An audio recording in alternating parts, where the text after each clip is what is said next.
Hello friends, welcome to easy for you. Easy for you channel में मैं विशाल आपका स्वागत करता हूँ। हाँ, तो आज के वीडियो में हम लोग क्या देखेंगे?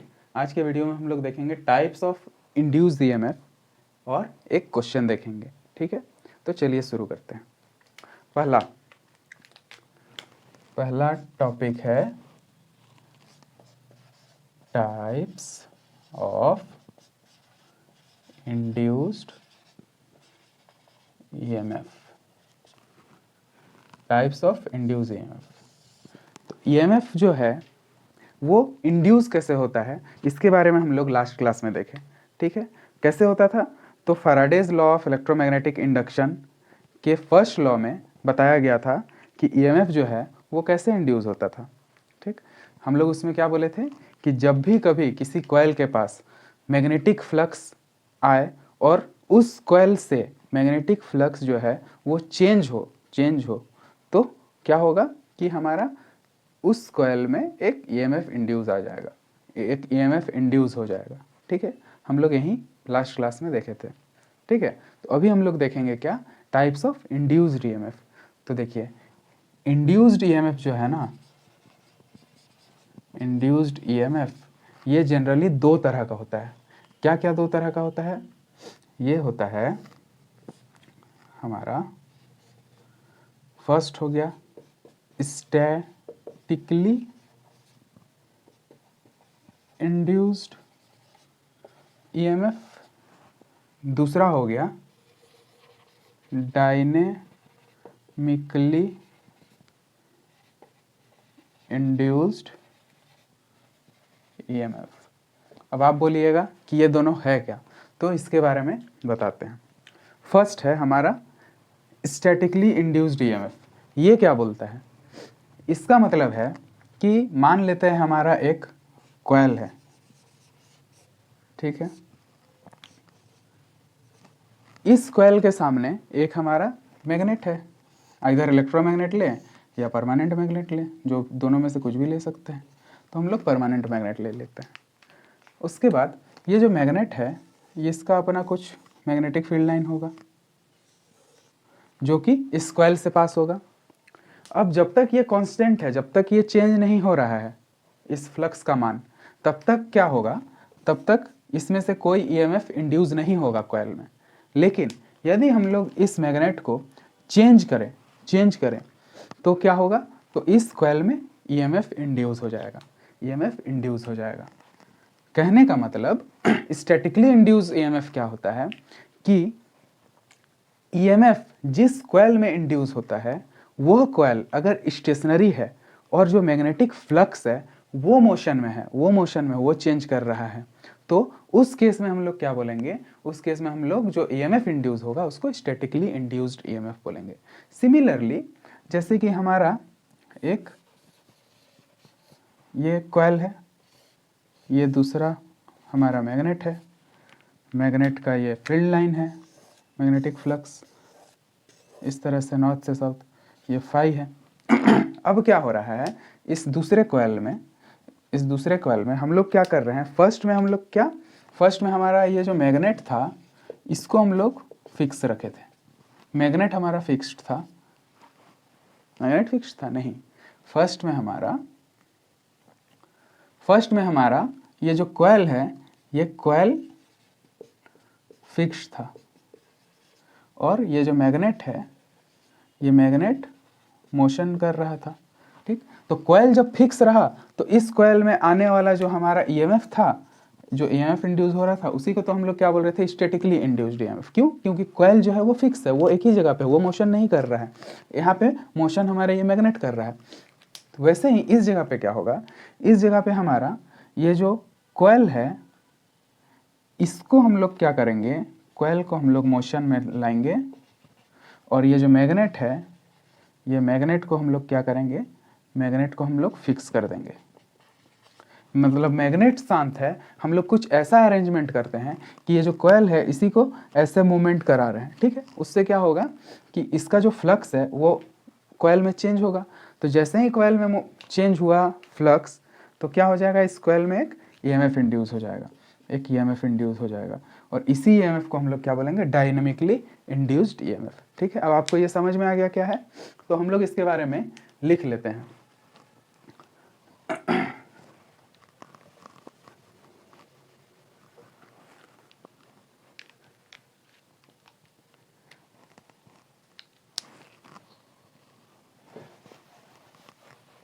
टाइप्स ऑफ इंड्यूस्ड ईएमएफ, ये कौन कौन सा है, ये है स्टैटिकली इंड्यूस्ड ईएमएफ, दूसरा है डायनेमिकली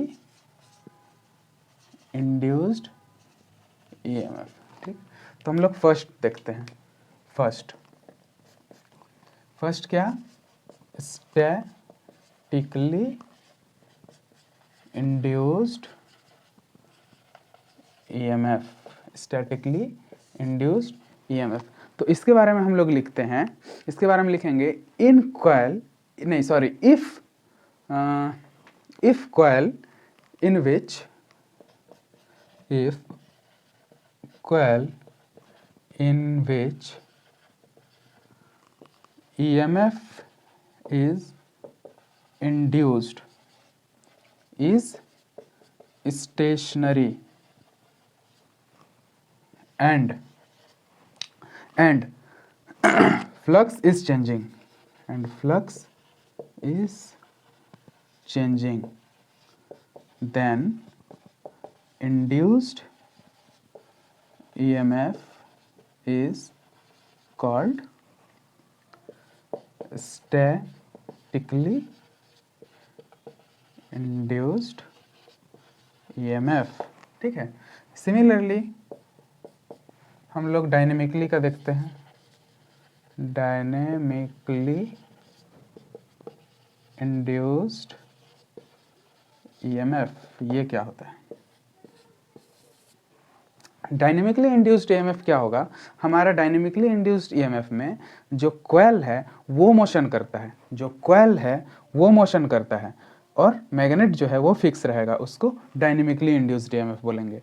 ठीक, तो उसके बारे में लिख देते हैं, if coil in which EMF is induced is in motion and flux is stationary, then induced EMF is called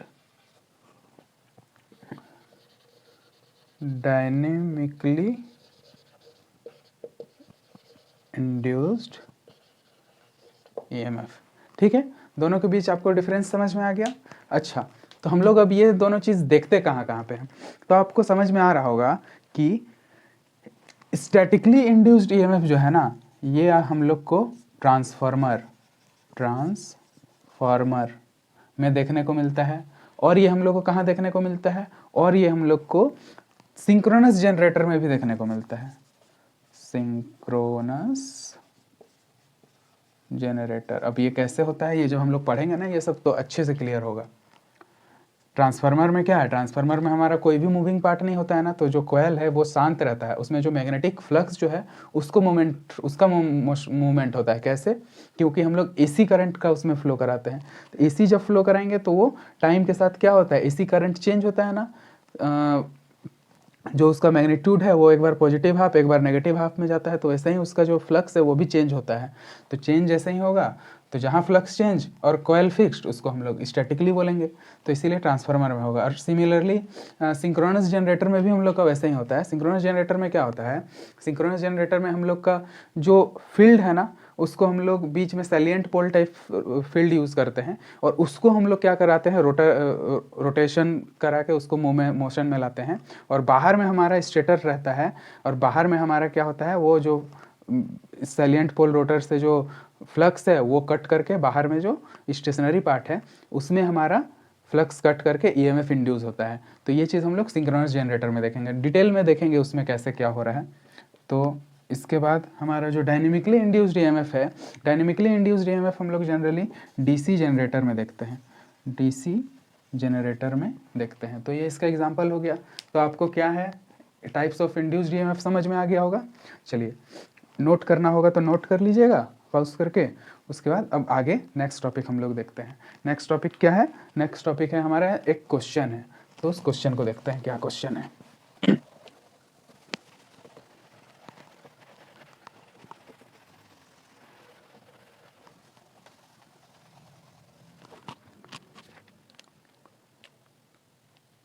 question है, which of the following will produce maximum EMF in a coil.